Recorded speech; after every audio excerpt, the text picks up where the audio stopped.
clear that the 19th century was the world of men.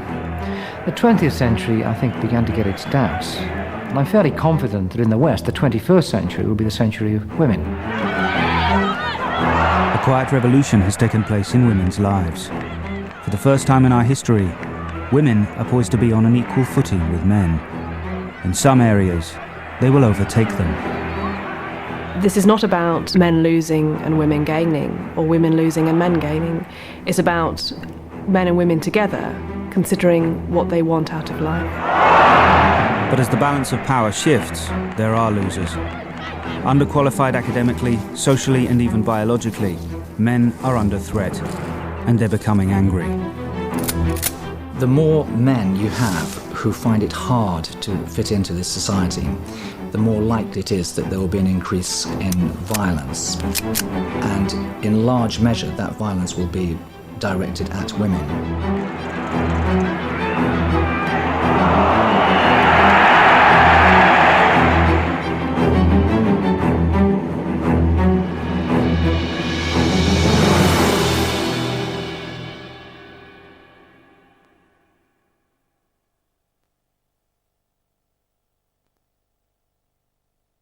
I'm all alone, and finally I'm getting stronger.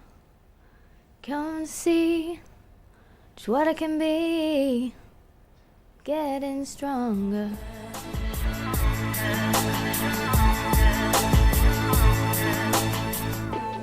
The newly elected US President, Catherine Garcia, arrives in London tomorrow. It's the first state visit by an American president since George Bush came here in 2003. Elected on her Safe World mandate, President Garcia is urging leaders of hostile states to take part in an unprecedented peace summit early next year. It's hoped the initiative will ease the strained relations between Britain and the US. I'm Charlie, the most interesting person in my family. By a long way. Amazing to think We're all from the same gene pool. Alice, my mum, 52 going on 21. Something to do with money. She buys foreign companies and sells them. Not sure if she thinks this is home or her office. Life at the top, eh? Sarah, sister, high achiever, double first at Oxford, blah blah blah. Big cheese MP. Truth is, I think she's dead lonely. Yana, live-in childminder for Sarah and Matt. One of the family, I suppose. Like a second mum. Or maybe even a first mum, which really pissed mum off. Matt.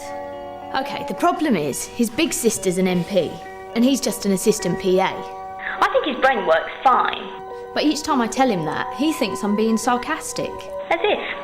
But seriously, I think Dad not being around hit him harder than any of us. Messed him up a bit. A lot, actually.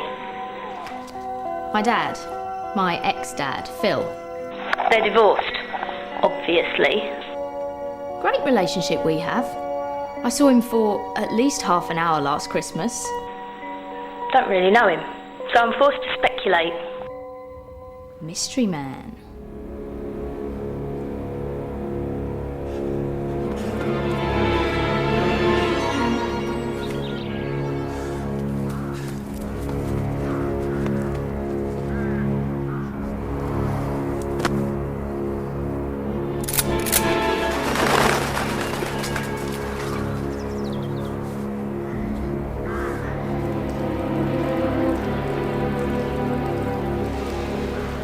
There's a minority of men who just don't fit in to society in one way or another. Possibly they don't fit into the feminized labour market. They can't adapt sufficiently to fit into that. So they're really misfits in this modern society.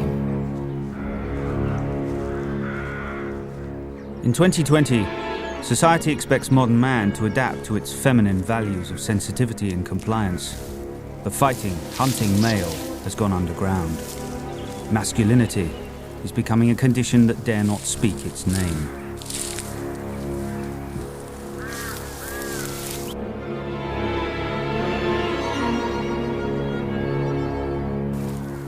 I think once the tide comes off at the end of the week, then men will be likely to form little hunting packs. I don't think you're ever going to get rid of the male tendency towards aggression and violence. We're already seeing an increase in male aggressive behaviour, both within the home and outside the home.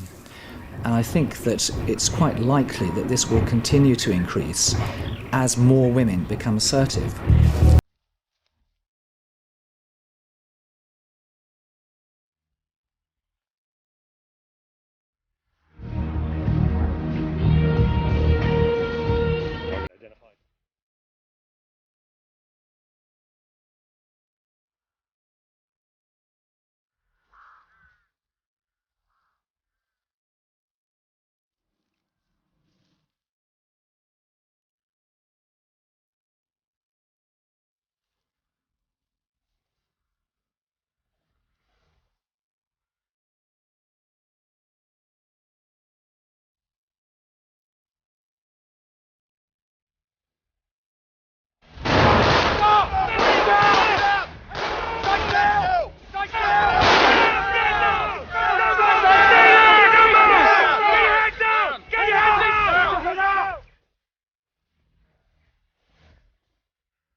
Oh yes, nice one. First one, yeah. Well done. Come on, guys. So, did you have a good weekend? Yeah. Well, okay. The Maidenhead Slough and Windsor Fight Club. Dad's been trying to get me along for months. I said I'd have a look, but getting hunted like a criminal is not really my idea of fun.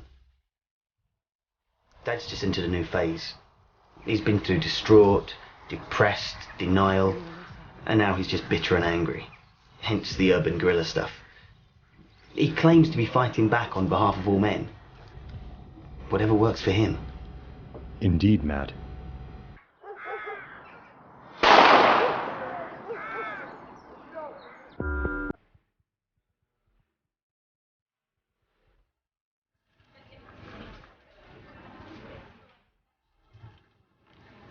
Libby, I just wonder if you've heard anything from Sarah about the interviews. Hello.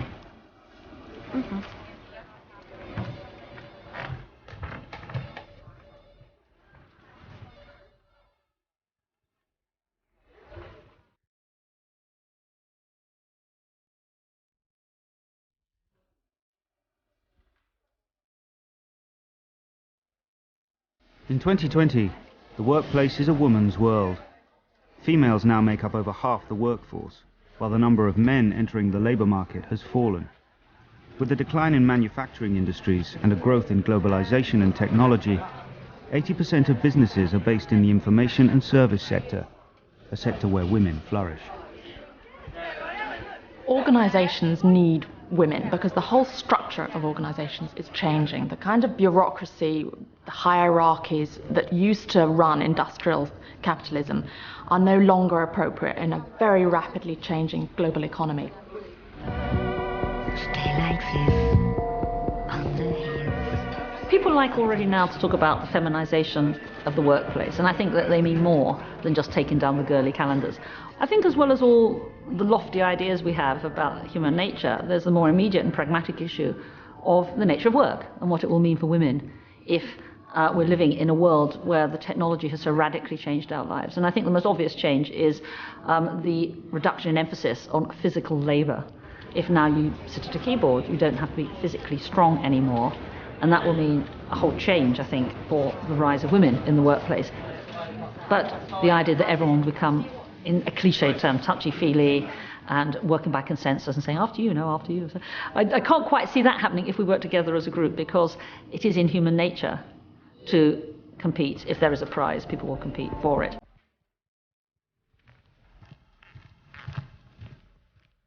The sharing space, or the bitch box as some call it.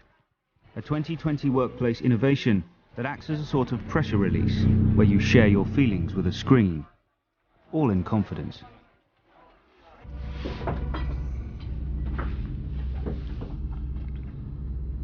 Are you ready, Matt?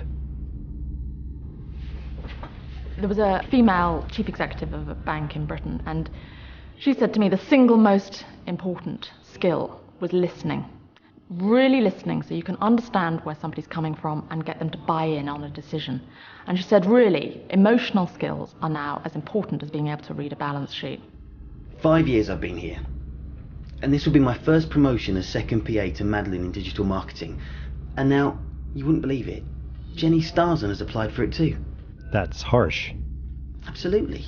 Unbelievable. 8 months she's been here. 8 bloody months. She hasn't even completed a preliminary empathy through observation and awareness induction. And now Hasim in accounts has said that he's heard she's front runner.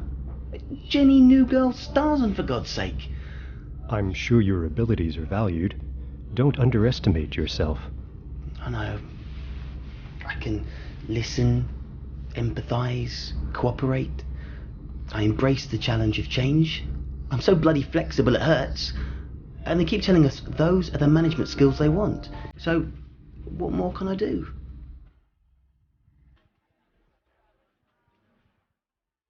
The kind of prime virtue in the labour market is going to be a set of emotional skills that women have developed over hundreds of years. And I think it's that is going to enable women to demand in return changes in the work culture, because organisations need women. So they're going to have to make whatever accommodation is necessary to keep those women there and in those places. And men will have to learn these kinds of emotional skills or find themselves outmanoeuvred. The male workers of 2020 were disadvantaged from the start. Back at the beginning of this century, we began to see a stunning male-female reversal in British education. From nursery to university, boys are fast becoming the second sex. Boys score lower than girls throughout their school career, in almost all subjects. As for university, if a young man gets there, at least he'll be able to get a date. In 2020, there are 3 women for every 2 men earning degrees. I think the biggest single change that's happened to our culture and to our economy over the last 50 years has been the end of a job for life. But the point about that is that the one group that had the job for life, it wasn't women, it was men. So it's the men who have seen their roles completely dismantled. There's still huge institutional gender discrimination against women, and we have to recognise that, but at the same time say, look, there are really serious problems facing men as well. Although men continue to dominate in traditional areas of power, in politics, local authorities and the law, the influx of women into the workplace has revolutionised management. Networking is based on relationships, not on the golf course and late nights in bars. A third of new businesses are now started by women, and they're characterised by less formality, less hierarchy, more flexibility. However, there is still ultimately someone in charge.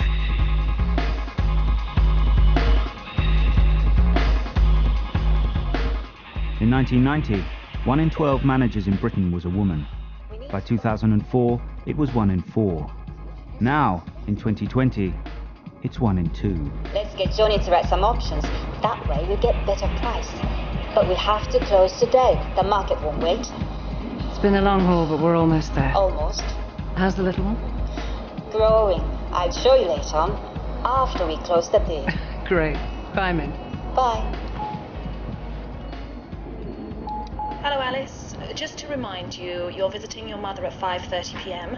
I'm sure she's looking forward to seeing you. Could I suggest some yellow roses? They are her favourite. I'll order some for you and have them delivered to reception. And don't forget, the Eurasia Star contract has to be finalised by 6 p.m. I'm sure you'll have time for both. And someone called Phil rang. He didn't leave a number.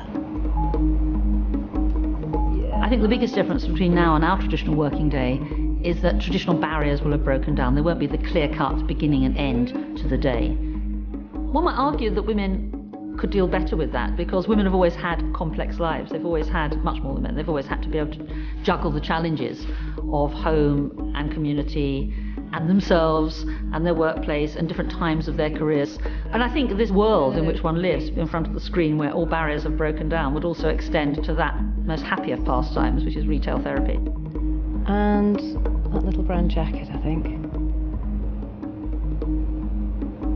Yeah, that's enough. Good. Okay, I'd like to see them, please. Now would be good, thank you. No, I said cream, not green. Please try and remember, green washes me out and it's terribly aging. Yeah. Yeah, that's much better. Much better. I like that. Yep, I'll take that. Thank you.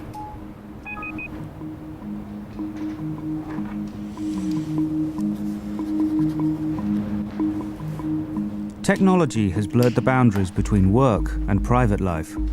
Women have always had to juggle their home life and their job, but in 2020, there is even less distinction between the two. The erosion of home and work and the boundaries between the two places, I think, an enormous stress on women in particular. They've got to bounce backwards and forwards between the two. That sounds to me pretty stressful.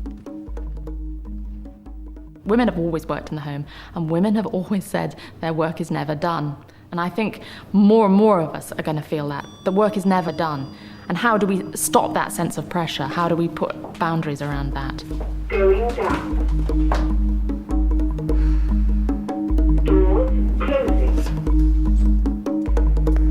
Outside the office, Alice has responsibilities, both to her adult children living at home and her elderly mother.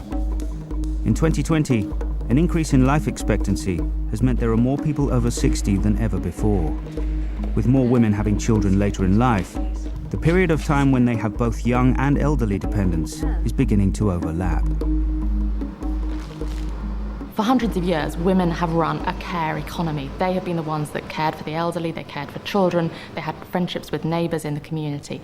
They have withdrawn that labour from the care economy and transferred it into wage labour. They go out to work and they get paid for work. So the question now is, who takes up that slack? Sorry it's been so long. How are you? Sorry, Mum, I have to take this. Min? Where are we going to meet the demands and the needs for care? Because they're not going to get any smaller. On the contrary, they're going to get bigger. And nobody really has an answer to that apart from importing. Can we import enough immigrant women to do that caring for us? My alternative would be that we reassess what it is to be human. Is it simply to be extremely ambitious and successful? Is that the only kind of value that we want to put on a human life? Don't forget the pictures of the baby. Yes, I'm still thinking about it. No, the kids don't know a thing. Yeah, okay, will do. Yeah. Yeah, speak soon, bye. Bye.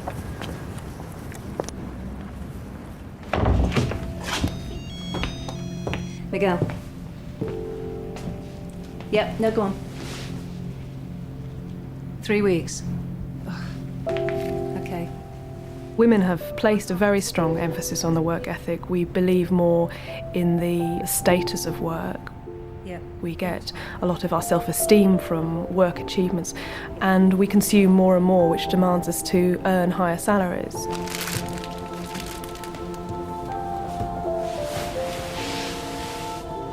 Until we counter that work ethic with a strong care ethic, we reward the importance of caring for others in our family, in our community. The work ethic will always crowd out the value of caring, and it will be something that is hidden from view in the workplace.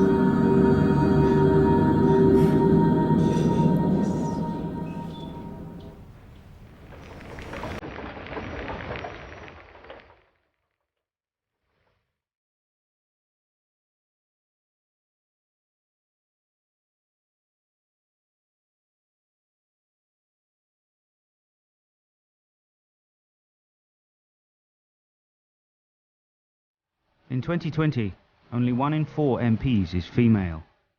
When controversial women-only shortlists were introduced by the Labour Party at the end of the 20th century, many thought this number would grow higher. Yep. Yeah, no, on my way. Yeah, I'll make it, don't worry. Yes, I know this one's important. Fine. Well, it is to me. But in one of the last bastions of male dominance, progress for women has been slow. Although the last 2 decades of the 20th century were shaped by a powerful female leader, the Conservative Party looks unlikely to achieve male-female equality before the end of the 23rd century. And despite a significant increase in women MPs in the 1997 election, in 2001, the number of women in Parliament fell.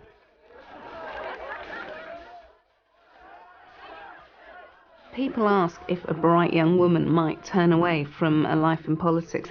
I've seen my best friend in Parliament, who was a young woman in her 30s, extremely capable. She wasn't willing to basically never see her young children, and so she left Parliament at the age of 38. In 2020, despite a cut in working hours, parliamentary life remains all-consuming. The effect on family life continues to dissuade young women from joining Westminster. Little has changed since the start of the century. I barely see my husband at all. I rang him and said on Thursday said I'd be home at 8, then I rang him at 8 and said I'd be home at 9, then I rang him at 9 and said I'd be home at midnight, then I rang him at midnight and said I wouldn't be home. That's shocking that we have a culture that actually forces young women out. And it will start actually forcing out young men, because more and more young men want the things that women want as well. We're not going to get the best people. We're not going to be able to choose from the talent pool that we need if we're saying you can't come here if you want anything approaching a normal life. As an MP, Sarah's main concern is childcare. In 2020, 3/4 of mothers with young children work outside the home, and childcare is becoming a major policy issue, which companies have been slow to address. At the beginning of this century, only 1 in 10 employers help their staff with childcare. I can announce that as a first step, for every employee, whatever their income level, employers will be able to provide £50 a week for approved childcare. This generation meeting its obligations to the next. And Mr. Speaker, that's an important step forward, but it's only a very small step forward. If you look around the world at the various childcare systems, the role of employers is nearly always marginal. The role of the state in countries where there is universal childcare is considerable. In essence, what I'm proposing is that we develop an entirely new kind of childcare profession, one with degree-educated professionals, higher status, better pay, better care. They've been planning it in New Zealand since 2000 and it's working. But they've been doing it in Scandinavia for years. Women have entered the labour market in droves in the last 30 years, but the workplace has changed very little in that time. And in fact, the growth in childcare, although it has grown in the last 10 years, has not nearly caught up with increasing levels of women working in the labour market. There is now 1 childcare place for every 5 children under the age of 8. And childcare is very much a lottery. Perhaps I can remind you, Derek, for the majority of working parents, the famous work-life balance just doesn't exist. If we professionalise the sector, then parents can feel more confident about their children's welfare. And if we can combine this with proper flexible working, then fathers can have just as much involvement as mothers. Because right now, as my female constituents keep telling me, women are just exhausted. In the future, we will see greater difficulties, particularly for women, to sustain their labour market position unless childcare catches up with their employment. And what we will undoubtedly see is an entrenchment of inequalities between men and women, with more women choosing to leave the labour market or to take marginal or less well-paid jobs in order to cope with caring and employment. We hear a lot about the crisis in boys' education, and I know that's the Treasury's priority at the moment. But this is just as urgent. In fact, it's linked. We need to encourage more male childcare workers into the sector because too many children have no male role model until they reach secondary school. For millions of families, especially for lone parent households, this is of real concern. Believe me, I know.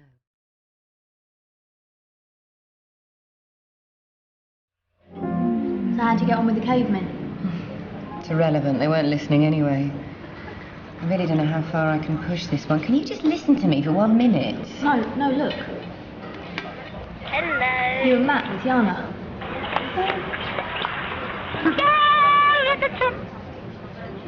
What's all the family stuff, Charlie?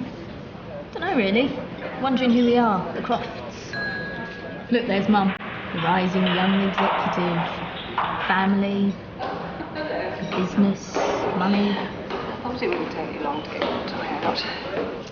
Give over. Feminist dream come true, eh? Dad must have taken this.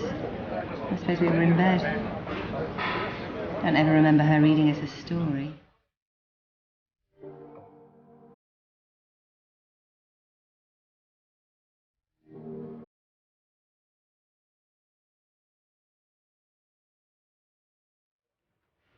See, this is what it's all about.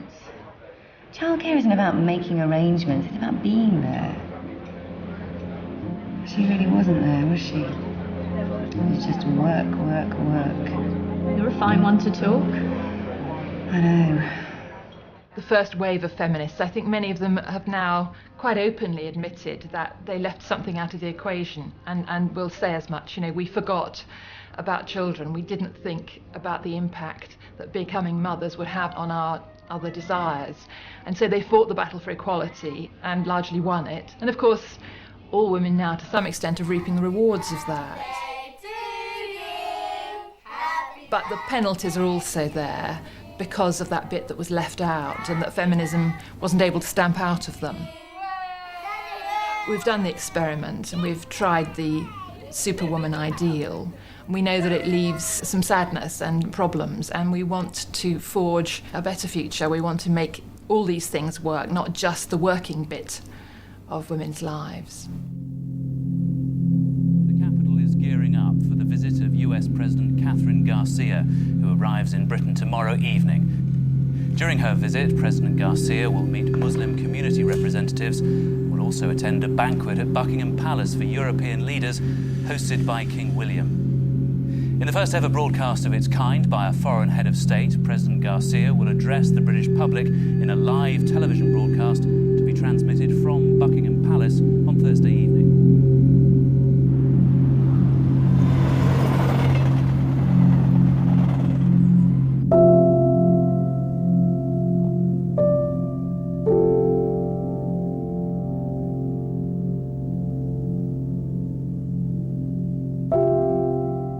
In 2020, the area of women's lives that has changed most radically is the reworking of human biology and reproduction.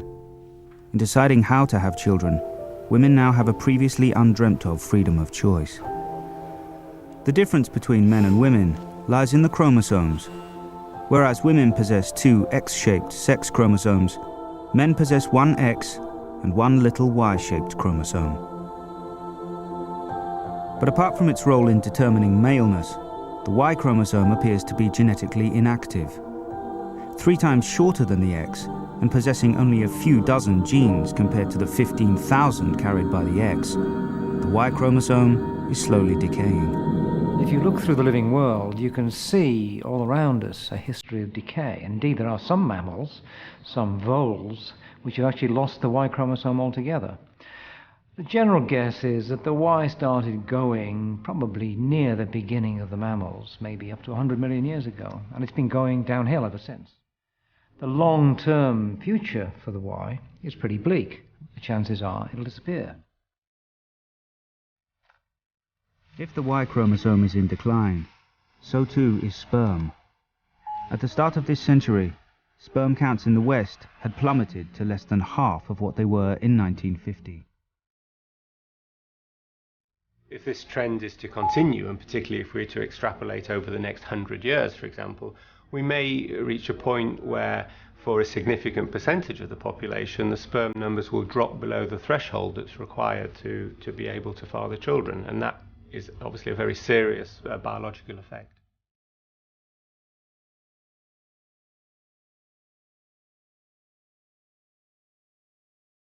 We already do have sperm banks for men that are infertile, or whose donor sperm, for example, or men that are going to have operations where they may lose their ability to produce sperm.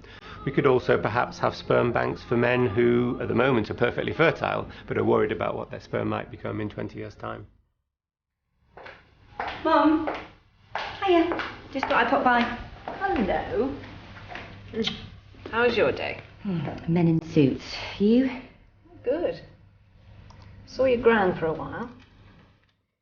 Your Asia Star contract went through. Mum, please tell me this doesn't mean what I think it does. Speed meeting. You should try it. What do you think about him? Polar explorer. Well, fine for me, maybe. You're in your 50s, Mum. You're not seriously thinking about having another baby, are you? Well, I'm financially secure. I'll wait forever for a grandchild from either you or Matt. Business is doing well. Maybe I can give a baby some time now. I froze some eggs when I had IVF, so that's not going to be a problem. Not a problem for you. Matt and Charlie still live here. He's trying to hold down a job and she's barely left school. You expecting them to get up in the middle of the night? No, of course not. Well, I think you should just think about this a bit, Mum.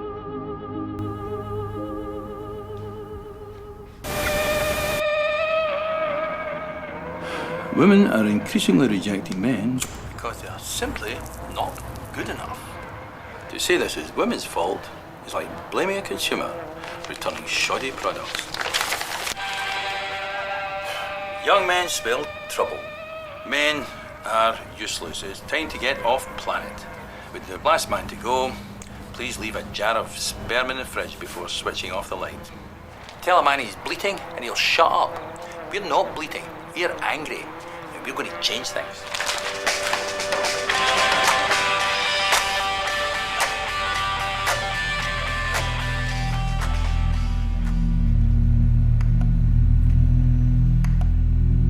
The men's movement has been gathering momentum since earlier this century. Our comrades began by staging protests dressed as comic book superheroes to draw attention to the unfair system of access to children. We campaigned to ensure children of divorced couples had access to both parents. The child's best interest had effectively become the mother's best interest. Government was failing families. I think the increase in the men's movements and the plea that they're making and the way in which they are doing it indicates that there is some underlying resentment, anger, that society has forgotten them, that society undervalues them. And I think we're going to see an increasing demonstration from them that they want to have equal rights in terms of childcare and a relationship with their children. Today, the fight has moved to the next level. Women control biology, and that means they control us. Newly legalised reproductive technologies mean that women can have babies entirely independently of men. One might think of a world where actually men are surplus to requirements, and I'm not saying that in any way because I'm promoting or condoning that, but if you could donate your genetic material and you wanted it with another woman, then I really can't see what the man would need to do or to be. It raises an interesting scenario, a world where you would grow up possibly without that polarization of male versus female, and if that weren't to exist anymore, or if men weren't to exist anymore. Men may have good reason to fear women's control of biology. Early in the 21st century, a range of reproductive techniques were developed which were barred for ethical or cost reasons. In 2020, many of these techniques are accepted by society. For the mature woman, who can now even delay her menopause, it means liberation from the biological clock. I think one of the most important areas that we're likely to see coming on stream and available perhaps to all women, at least in the Western world, in the next decade or so, will be the technology of having eggs frozen and then thawed. Now that sounds rather undramatic, but actually it could make a huge difference, because if everyone had their eggs frozen when they were biologically optimal, that is to say when a woman was about 18, then you could then be sterilised, you wouldn't have side effects of contraception, and then when you wanted to have a child, even if you were postmenopausal, you could have your eggs thawed and perhaps with IVF or a surrogate womb if your own womb wasn't appropriate, then have a child once you'd established yourself in your career. I think it's a mistake to think this is wholeheartedly a good thing, because I don't know if you necessarily want a load of hard-bitten career women suddenly turning to motherhood. I don't know if that's necessarily ideal for the child. Nonetheless, we should think of a society where children might be so raised. Your ex-husband had low sperm count. Yes, your big advantage is that we have your frozen embryos and eggs from your IVF treatment. We can screen and select an embryo for propensity to disease, IQ, gender, obviously. I think I'd like a go. Of course. If you like, we can map these existing embryos to do a prospective life graph for you. How your daughter will look at 5, 10, 15. It is already possible to screen embryos for certain forms of abnormalities. As we develop over the next 1 to 2 decades, it should be possible to screen 2 cells from an embryo for the entire human genome. And by doing that, we will be able, in the space of perhaps 24 hours, to identify both the genes that will have a positive effect on a child's development and the genes that will be associated with illness. I assume there's a cost. Yes, but a lot of parents these days like to know as much as they can in advance. These embryos were conceived with my ex-husband. Indeed. But if that's an issue for you, there are other options. Because you also have frozen eggs, you could conceive with a donor. Or indeed a woman. We can now take a cell from anywhere in the body, remove half its chromosome content, so it becomes just like a sperm or an egg. It's called a gamete. When you do this, then really anyone could have a baby with anyone else. So I think that what we're going to see in 2020, in the next few decades, is a great dismantling, if you like, of what it means to be a parent, what it means to have children, what it means to have that life narrative of watching a child grow, because I think we'll be able to compartmentalise much more the different factors that at the moment we call motherhood or childhood and so on. Splendid. Some could argue we're creating a Frankenstein environment, but another way of looking at it is this is actually liberating women from their biological chains. No one has batted an eyelid when men become fathers at the age of 60, 70, even in their 80s. It's almost seen as a macho thing to do to become a father when you're older. But there's been this hypocritical situation, whereas when women become pregnant when they're older, it's seen as, well, at least distasteful and in some circumstances being quite immoral. And I think that the changes that will happen over the next 20 years, that there will be a different public perception about women becoming pregnant when they're older, and it will be seen for all sorts of reasons that there could be positive benefits.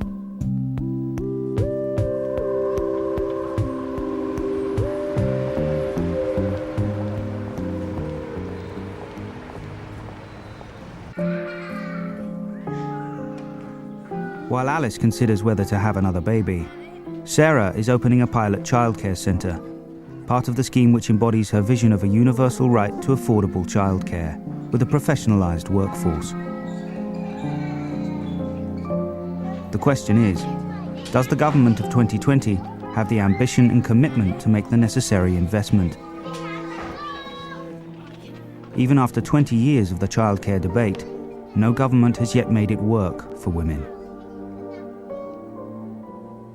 It's an honour to attend the opening of this childcare centre. This is a pioneering project, totally staffed by professionally qualified carers, affordable for all parents.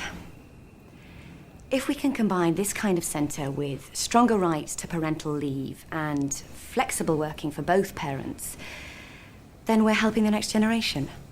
But in 2020, not all females want to continue working when they have children. Increasing numbers of women have decided they don't want to have it all. The survey evidence is still so strongly telling us that women who are trying to be full-time workers and full-time carers are buckling under the strain. Instead of the government saying, we will give you money if you follow a model that we have in mind, surely better the government just to say, we will let you have the money now you have children, or we will ease your tax burden now you have children. Childcare should not be seen as a private arrangement, but as the beginning of a child's socialisation and education. It's our right, and it's theirs too.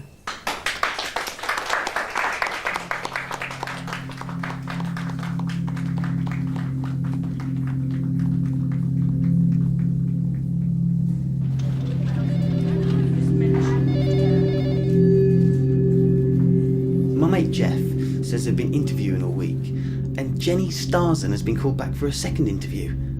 And he should know he's in HR after all. Hardly seems fair. And after you've successfully completed all your communications diplomas.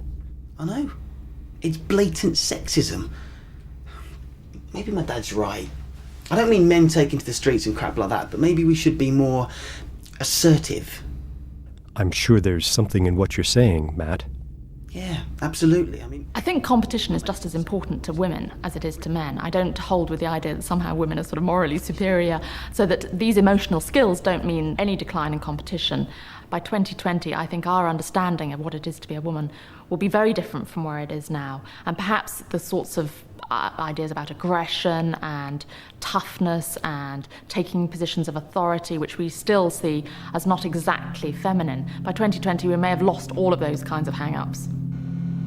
Shortly after her arrival yesterday evening, President Garcia spoke to our World Affairs editor Jane Brenner about her Safe World initiative. President Garcia began by telling me that she wasn't expecting a ticker-tape parade down Wall Street as a result of it. In 2020, the war on terror is now 19 years old. The new US president has vowed to take a new approach. In an egalitarian society of networks and relationships, rather than of hierarchy and orders, can a woman leader bring peace where men have failed?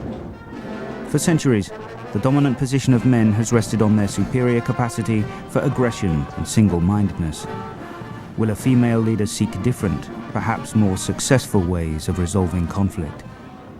I think men are reared from little boys to be right, to always be the winner. Even in a football match, you see children very young who demonstrate that they have to win, and if they don't win, they think they've let the whole side down. You don't find that with girls. Men, I've found from my experience, some of the most progressive men, they still have this idea that, well, I'm a man and I sort of have to get it right. A woman would be prepared to have one or two failures and then move on. President Garcia's live broadcast is due to take place tomorrow evening. Earlier today, airspace over central London was sealed off, and there's a 5-mile security cordon around Buckingham Palace. There is, of course, an immense undercover security operation going on around here. Nobody's being... I've always found, even dealing with the most progressive men, compromise seems to be a dirty word. Seems to be a word you don't think about. I think women think about it. And women say, well, okay, I'm not going to get 100% of what I want here, but let's see what we can work out. You'll never get a future from anybody down the barrel of a gun. We have to build a future for everybody, no matter what their political opinion is. After many years of male-dominated conflict in Northern Ireland, women entered the peace process with a very different approach. We brought a wider dimension to it. And I think, compromise is something that women do automatically because that's something they've done all their lives. In the case of women coming into power, that's one big asset they bring that men find extremely difficult because it's almost like letting the side down.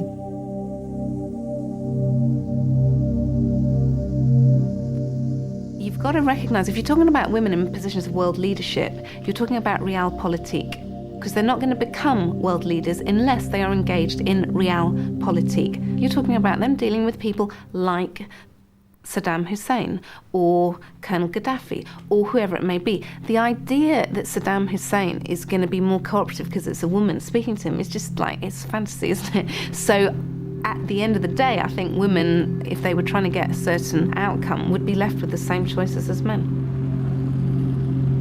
Members of President Garcia's entourage are already beginning to arrive at Buckingham Palace for tonight's banquet, hosted by King William.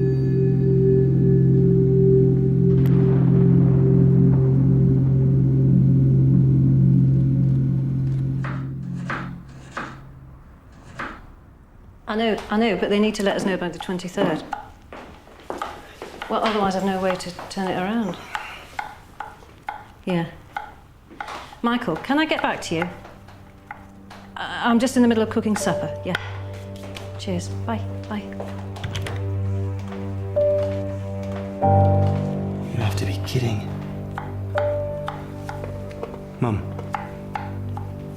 Mum. Are you having another baby? I might be. Well, thanks for telling me. Planning to stick around for this one, are you, or should we book a nanny now? Matt, we don't have to argue about this. Nothing's been decided yet. Anyway, the embryos they're talking about there, they were conceived with your father. I'm not sure what I'm going to do about that yet. I see you want another girl. Glad to see you sticking with the winning formula. There are lots of creatures out there which have tried and have succeeded in getting rid of males. They're entirely female. There's even lizards that are entirely female. There are fish that are entirely female. Potatoes, completely female. Not any mammals, but still, we could try. But the interesting thing is, if you're talking about the big picture, every single one of these entirely female lineages has gone nowhere. So in the end, annoying and short-lived and bad-tempered though we are, it may turn out that you need us anyway.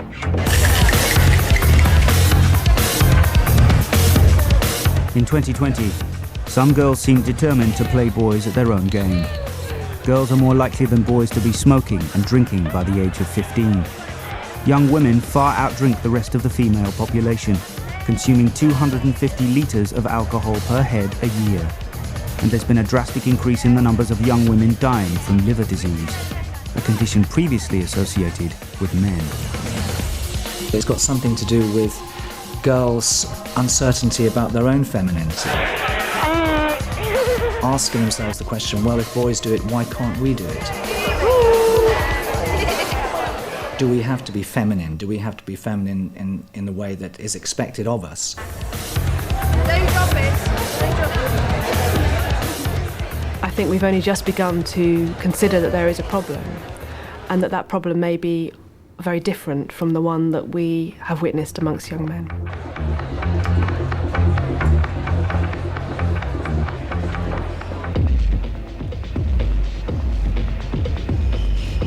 So what are you going to do? I'm going to throw up in about 10 seconds and then have another drink. I mean with your life. God knows. You? Haven't decided. I mean, I don't want to be like Mum. I do love her, but she is a total control freak. Or Sarah, clever and miserable. Yeah, but you're not like them. You're different. I know, but sometimes you can have too many choices.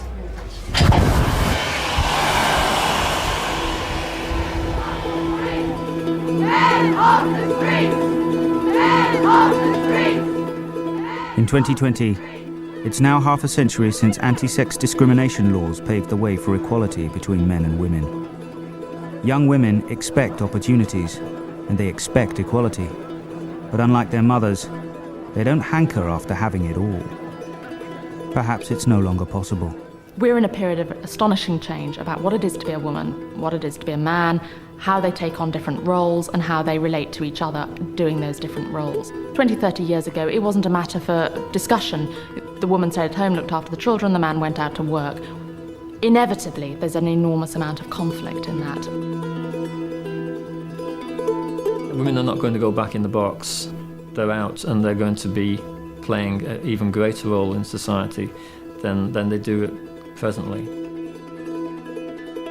That's going to raise major questions for some men. They will not be comfortable with it, but they'll have to move on. They'll have to change. There isn't a choice. When he said that,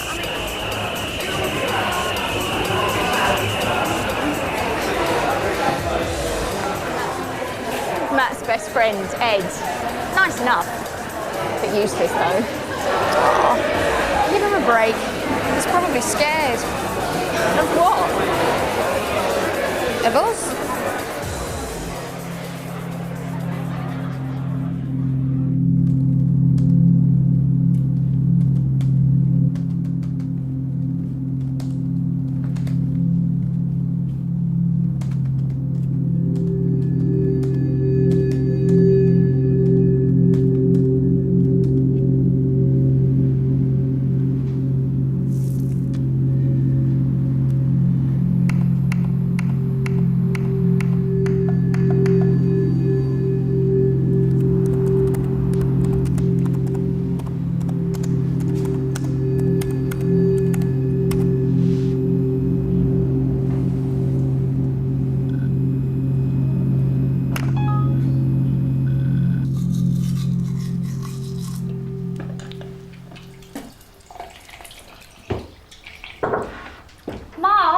just wanted to make sure you're all right.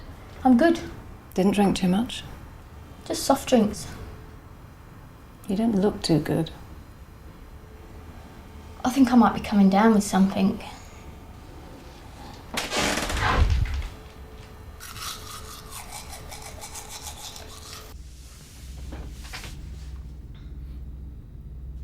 I got it! I fucking got it! Pleased to inform you, successful application, congratulations on your new appointment. Of course, Jenny Starson can't accept a straight defeat. She's thinking of appealing. She said it's positive discrimination. Of course, I was the only guy that applied for the job, and, you know, a few men get promoted these days.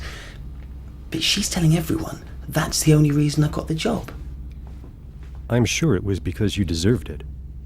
And not just because you're a man. Yeah. You okay? You look rough. I'm okay. Big night. Well, I've got some news. I'm going to quit. Why? You've only just got there. I know. I came here because I thought I could make a difference. But this place just grinds you down. You had me worried there for a moment. Why? Thought you were going to say you were pregnant. A baby? No, I think one's enough in a family. She hasn't told you, has she? Who? Mum. Oh my God. As if life wasn't complicated enough. I know it's strange, but I think in a weird kind of way she's trying to make amends. She wants to do it better this time.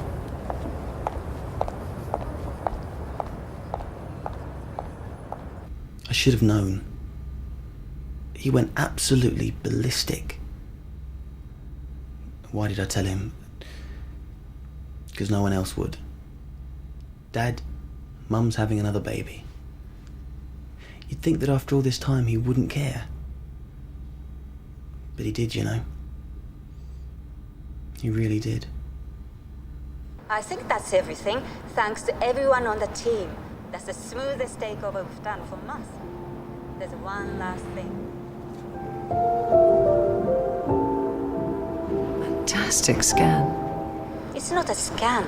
She's in an artificial womb. I visit her at the hospital every day. The only way, after my hysterectomy. Lovely, isn't she? Yes. Yes, she is.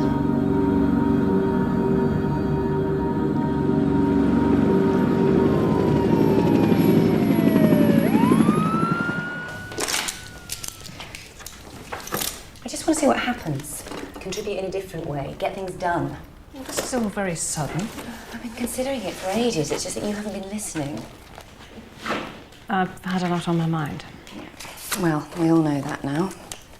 So what are you going to do instead? I'm young enough. I'll find another job. One that lets me have a life. Anyway, gotta go. Audience with the president. So there are some perks then? Third row from the back. Think again, Sarah. You're throwing away an awful lot. I've thought about it enough. One thing I do know. What's that? I won't do it your way.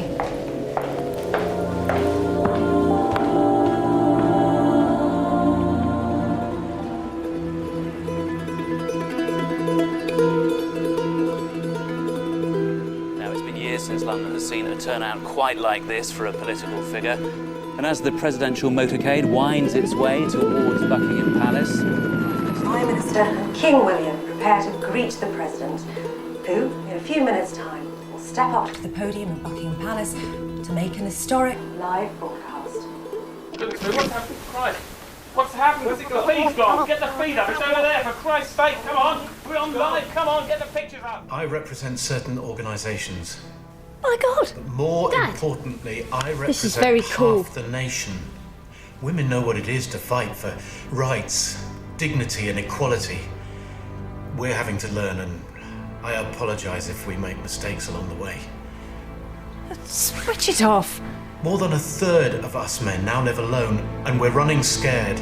Frightened people do dangerous and irrational things. What I'm making a plea for is rationality and debate between the sexes. We have to make a new history, one in which we have an equal share, not just in power, but in the lives of our families. Men who lose their children go mad.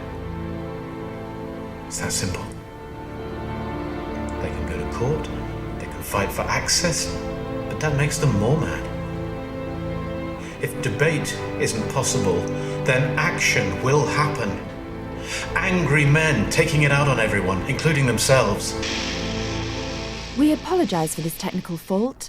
We'll bring you back to Buckingham Palace as soon as possible. Jesus Christ, he's finally lost it. Maybe it needed to be said.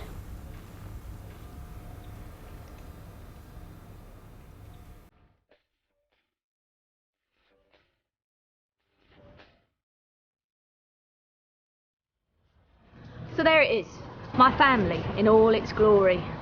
It's all right. Sarah and Mum are talking like human beings again. Matt's going to do a course at university. All those weird diplomas he got at work helped. I've started seeing Dad. I keep asking if he'll teach me to be a hacker, but he says I'll have to make do with chess, at least until he gets out. I don't know what I'm going to do with my life. Something interesting. I might make documentaries, I don't know, about wild animals or whatever. Or something even weirder, like men and women. You can comment on tonight's film and find out more about the issues raised on our website at www.bbc.co.uk/if.